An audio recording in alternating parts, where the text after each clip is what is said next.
A man rushes to the doctor, his cries of pain echoing through the clinic. "Doctor, you have to help me! I've been stung by a bee!" he exclaims. Calmly, the doctor reassures him, "Don't worry, I'll apply some cream to it." The man, anxious, protests, "You'll never find that bee. It must be miles away by now." With patience, the doctor clarifies, "No, you misunderstand. I'll apply cream to the spot where you were stung." The man provides more context, saying, "It happened in the garden behind my house."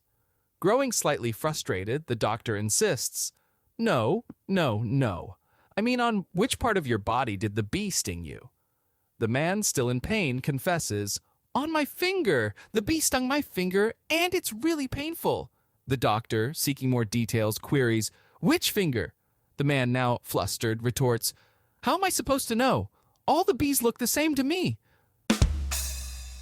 A photographer from a renowned national magazine received an assignment to cover the fires at Yellowstone National Park.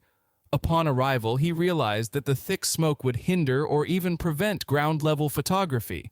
Seeking a solution, he asked for permission to rent a plane and capture aerial shots. Upon reaching the airport, he spotted a plane ready near the gate. Quickly, he hopped in with his equipment, exclaiming, "Let's go!" The pilot taxied the plane into the wind, and in no time, they were airborne.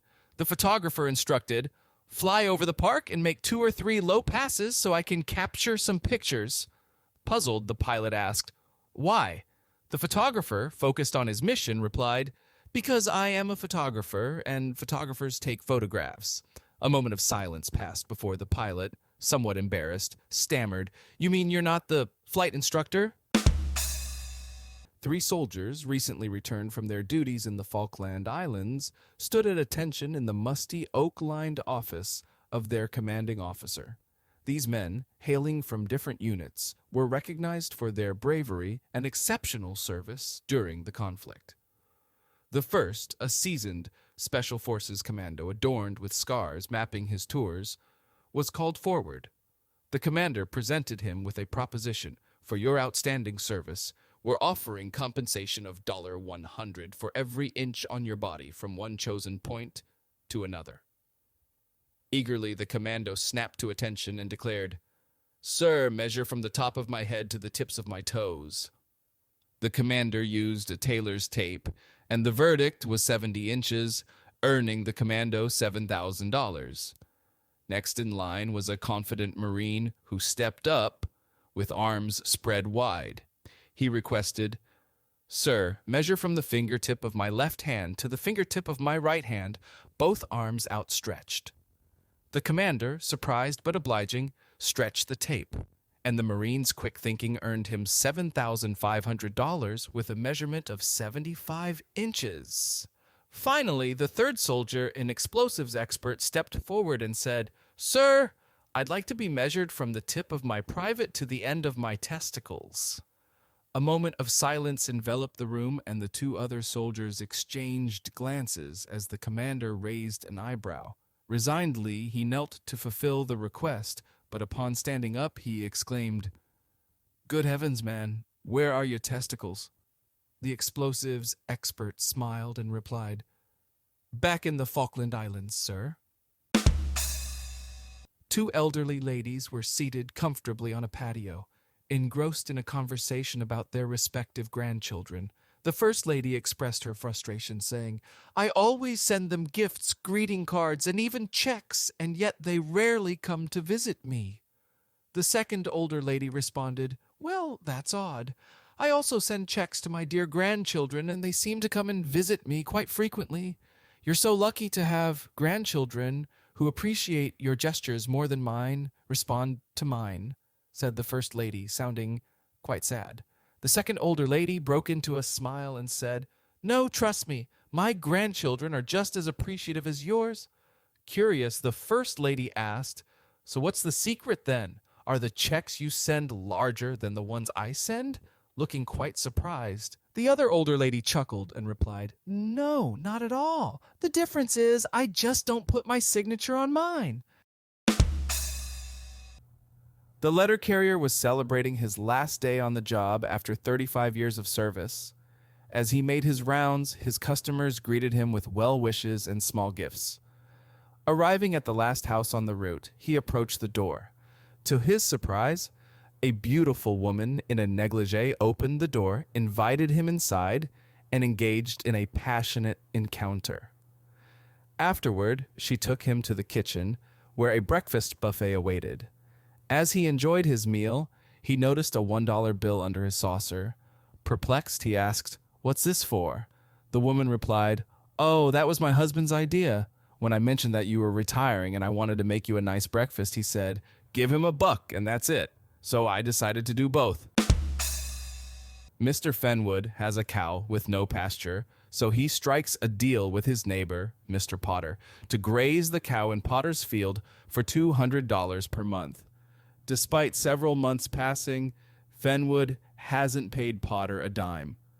After 10 months, Potter confronts Fenwood about the unpaid debt. "Look, you owe me $2,000, and it seems you're not keen on settling our agreement. Considering that's roughly the value of the cow, why not just give me the cow and we'll consider the debt settled?"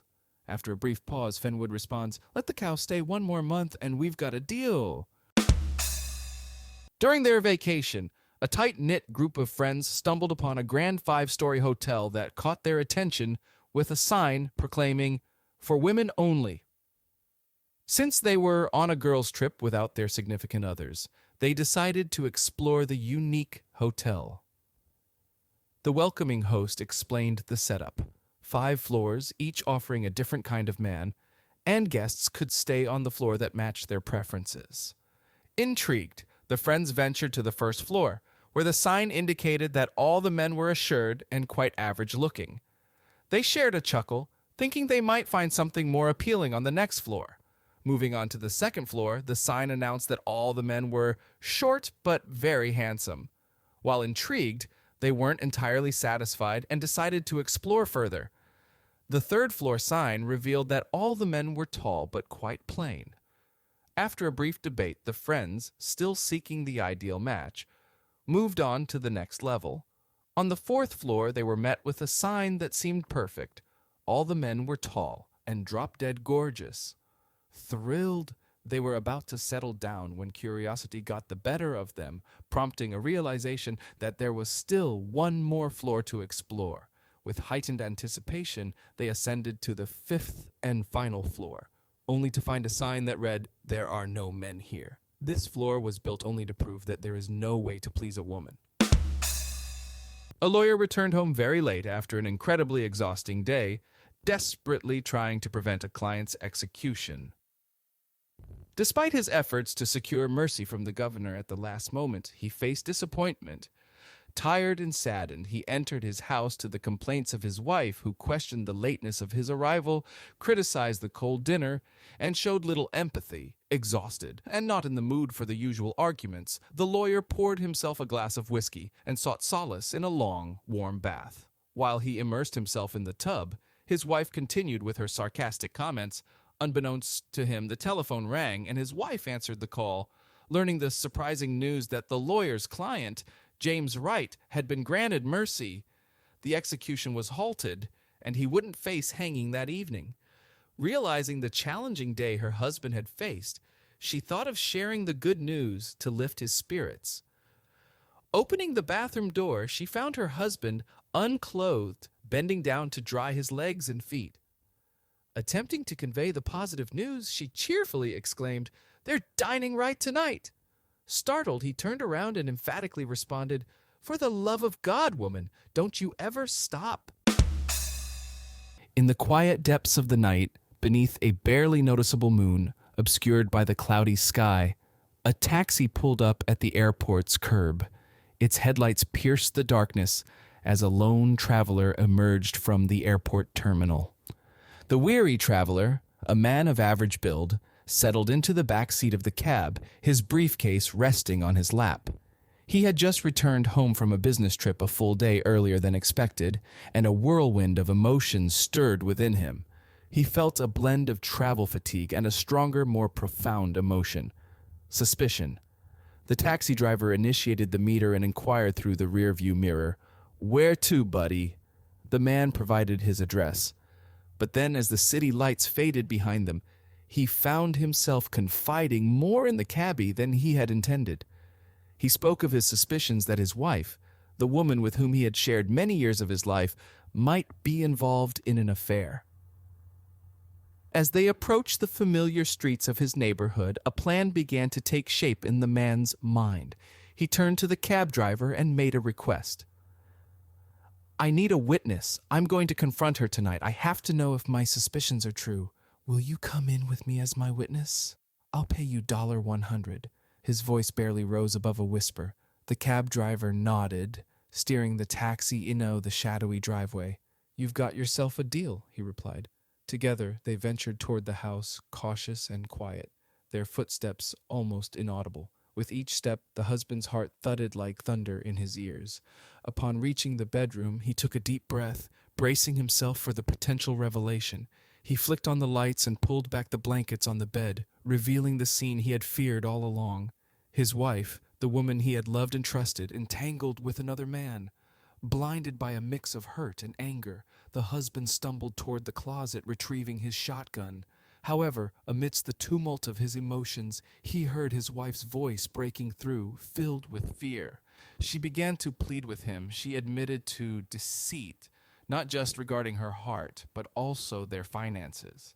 She confessed that she hadn't inherited the wealth she had led him to believe.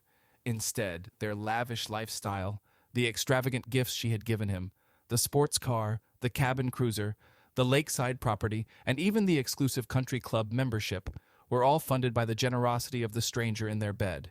Each revelation landed on the husband like a physical blow, leaving him bewildered. The world he had known crumbled around him, replaced by a web of lies and betrayal. His grip on the shotgun loosened as he grappled with the overwhelming information. Lost in a whirlwind of confusion, he turned to the only other person in the room who hadn't been part of the betrayal. The cab driver. Catching the husband's inquisitive gaze, the cab driver, a witness to life's harsh realities, responded, "I'd suggest covering him up with that blanket before he catches a cold."